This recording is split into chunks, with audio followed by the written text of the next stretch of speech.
Welcome to this updated video about TrafficJunky. So in this video, we're going to talk all about TrafficJunky, how to run successful campaigns with just about anything, whether it's e-commerce or OF or OFM models, or even AI models nowadays, or selling content, or doing affiliate marketing, or anything. So let's talk about it. So this is the updated tutorial here, and I run a lot of campaigns on TrafficJunky. I do it for clients as well. I even run campaigns on TrafficStars, XOClick, Juicy Ads, all the networks. And those are the top networks really that I use.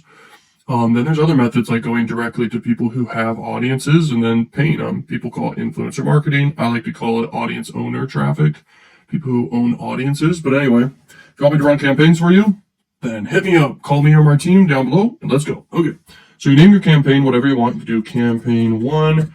And then you can add extra definitions of what it is, what you're promoting, what country you're promoting in, the device type, and let's just say dating offer, and then you give it a name or whatever. So yeah, that's how you can do that. And then not safe for work or safe for work, it's up to you what you're promoting. Typically it's going to be this. Also, this is a new thing. This is a new setting they're doing here. You can group it if you want. I don't usually group it. And then there's labels. I don't do that. I'm just going to show you what I usually do. And then give you nuanced information throughout this tutorial that matters. So the device types, if it's a cost per sale offer or if I'm selling something, I usually want to do desktop first. If it's mobile, that could be good for scaling. And you can do both if you want to and look at the data. Mobile is good for lead gen for sure. And obviously, same with desktop, but mobile is fine to just focus on for lead gen. But it's great for scaling and selling stuff too. At the end of the day, attention is attention, and it is human beings. Yes, they're distracted in some cases, but at the end of the day, it's attention. It can be converted if you grab their attention, hook them in, use powerful persuasion, create interest and desire and action, basically, and grab their attention. And then you're going to get sales. And it's all about promoting good offers, really. That's the name of the game. If you can't promote good offers that actually convert really high and pay out really well to make all the math work out, good luck succeeding. The setup process and targeting is what it is, but your ads matter more than almost anything, along with your offer. Paying for traffic's almost the easy part, but let's get into this. So in-stream videos, I like to do in-stream videos personally, and that changes almost everything here. This is a new update here, but I typically just do pre-roll. Shorties in-stream, that means basically shorts pretty much. Display is very common.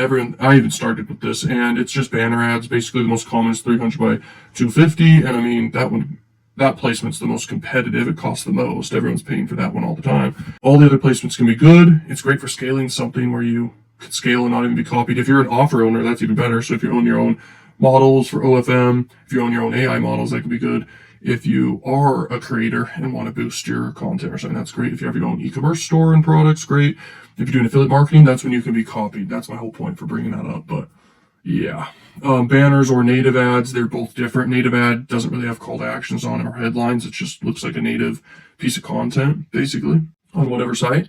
So I'd prefer banners personally if I were you. If you're going to do native, you might as well just do pop under traffic, really. So video banners or static banners, video banners grab attention more, but in-stream video ads are really good, and they have to be below 30 seconds, basically. That's basically all you need to know about that. They have to be below 30 seconds. I like video ads because they do get really high click-through rates. You get higher conversion rates. You can persuade more in the ads. Everyone sees the ads. You can hook them in.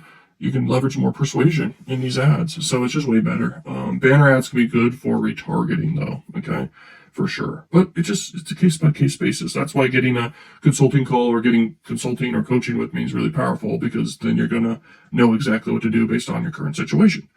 But if you want to learn for free, good luck. I'm trying my best here to help you avoid mistakes people make. Now, this is obvious. Target whatever your offer makes sense for that. Same with gender, and then we move on. Typically, most people are targeting this, and then in-stream video, like I said, this is what I would do.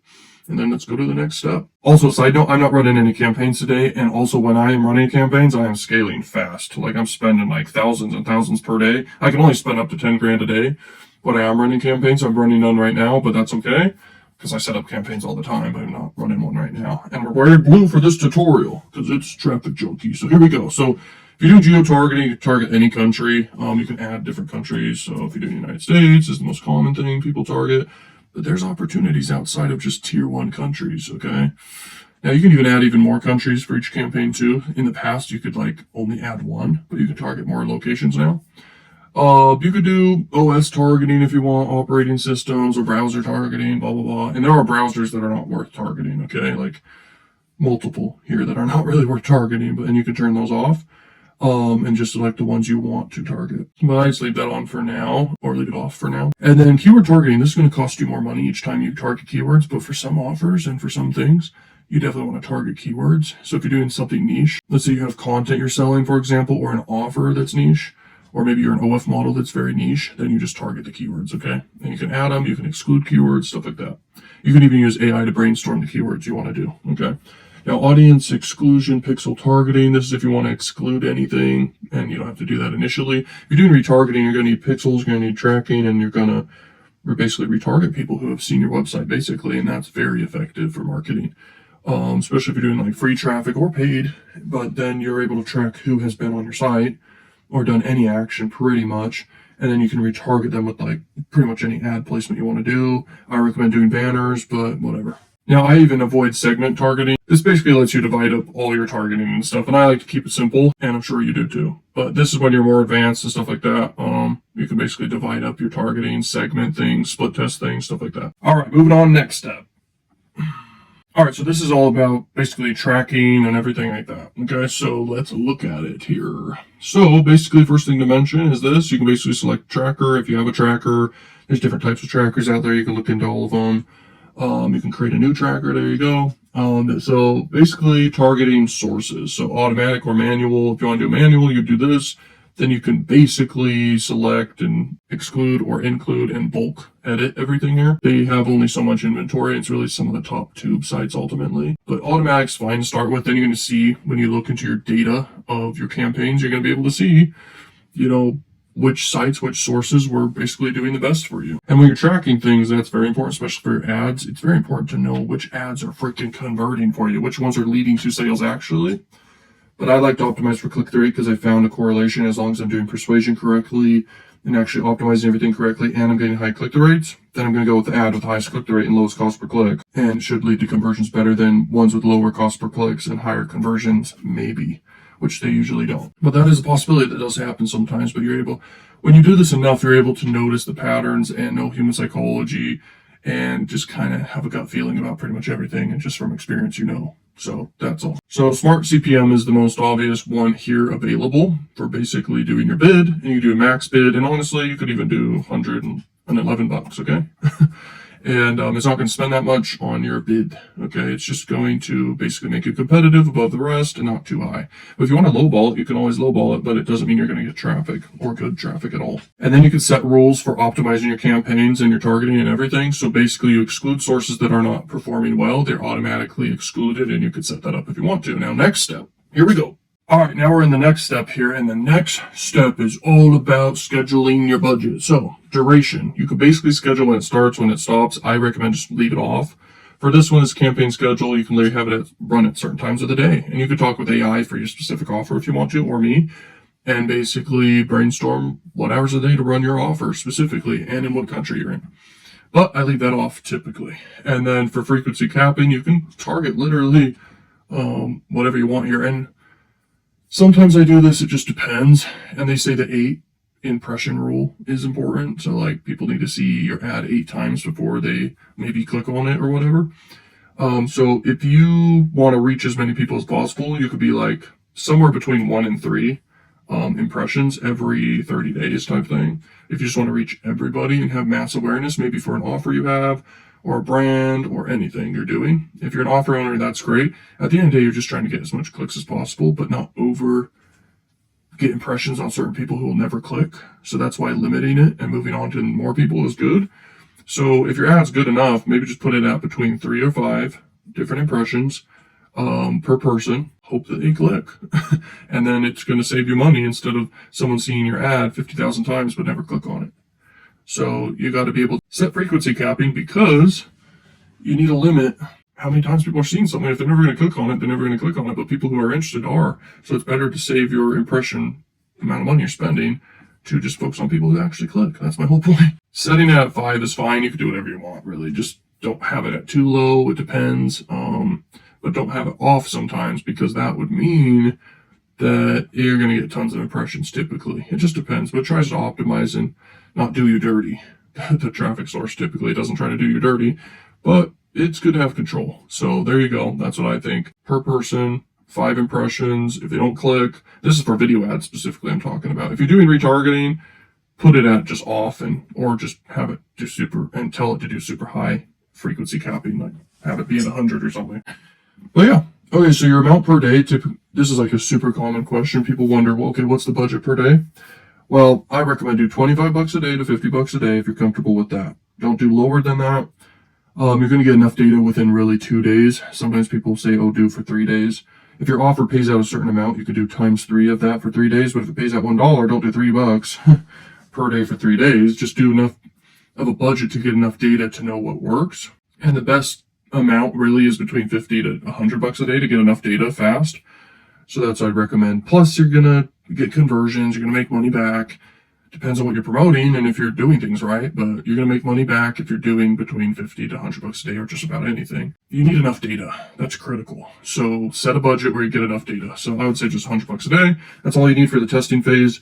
Then you're going to see the data and you're going to know what works. Then you make your second campaign with the best data, the best browsers you're targeting, the best countries, the best locations, the best device types, the best keywords, the best sites you're targeting on and getting placements on, then most importantly, your best ads that you're running. You're going to know what are your best ads and you're going to optimize those and run those and then hopefully be profitable. Now let's move on to the next step. All right, marketing bros and learning machines and ballers and impactors. I remember when I was younger, when I did my personal brand, I was calling everyone impactors, which is kind of a good thing. But anyway, I was like, oh, let's call everyone learning machines. Now I'm just like, call everyone whatever they want to be called. But yeah, okay, let's get into this. So use creative names or enter an ad name, whatever. You could do whatever you want for that. But most important thing is just leave it at that and then do a URL. So you could do Netflix.com where people waste their time in their life. No, I was kidding. There's great shows on Netflix. Okay, next is... Whoops, it's glitchy. If you're wanting to do parameters, you can do that and tracking and everything like that. That's what that is. If you want more advanced coaching around that, then you can book a call with me and learn how if you want. But if you want done for your campaigns, if you want business partnerships, if you're already doing over like 10 grand a month, typically I can help a person like that scale their business way further, like 100 grand plus. If you're already in momentum, you're the easiest client on the planet to work with. I can get you super results. So if you're already in momentum, whatever it is, just book a call with me. If you're a beginner, book a call with me still. My team will talk to you. I'll talk with you. It just depends on the time of day. We will set you up with the best path to help you achieve success. That's what this is all about. So this can be very good to do as a custom call to action, and you can look at what that looks like. Basically, it's right there on videos and even right here. So your banner call to actions, which is sometimes just an image area. So you use what's already there that you have, or you upload new ones. Typically, you just upload from your computer some new ads, and then you're all set. The next thing is your tracking pixel. Sometimes we do a tracking pixel, sometimes not. It just depends. If you just want to send people to your website, just do this and keep it simple. Then you're going to upload all your ads. It's going to take you to another page where it's basically ad creation and then ad rotation. And ad creation is basically where you're going to add text and the headlines and the call to action, stuff like that. And if you have a ton of ads, which I recommend only have up to 20 at a time per campaign, the more you have, sometimes there's going to be issues getting approved. Sometimes there's going to be issues creating the campaign in the first place. It may glitch. So there are limits and it's always changing, but I recommend just do 20 at a time or less that you're split testing. And always be split testing too. If you find a winner from your first campaign, which you will, then split test against that one that wins the best ad. Split test more ads, more variations. And always try to beat the variation. Don't do an ad where it's worse, where it's clearly a worse ad trying to beat your winning ad. Try to make ads that literally are trying to beat your winning ad. That is critical and advanced and often forgotten of a tip. So anyway. So ad rotation, just manual, or you can have it be autopilot. Now, I like to do manual because I'm able to just look at the data of everything. It's all evenly split with like literally all the ads data. Everything's getting promoted evenly with all the same amount of impressions. Then the ones that stand out. And then my next campaign, I run with the best like top 3 or just the top 1. Autopilot, then it's just going to focus on your best ad and push more impressions to your best click-through rate ad, basically. And then you move on to the next step. After you have everything created, it's not going to have a button here right now because I don't have uploaded creatives to show, but that's it. Then you just basically do that process, then you're ready to go and you're all set. You're going to get traffic, and you're going to get data, and you're going to see what works. So hopefully this is eye-opening for you. This is a new update for TrafficJunky. I think I'm one of the only people on the planet that has made tutorials about this. It's a seriously great network for getting traffic, but there's also traffic stars. There's XClick. You can look for tutorials on my channel about that. If you want done for your campaigns ran for you, I could do that. If you want coaching, if you want methods that allow you to basically make extreme money and have budget capabilities like up there, 36,000 or higher, then you can get inside my programs or whatever, or get coaching with me and learn the secret sauce of what actually works. So thank you so much for watching, and check out more videos, and peace!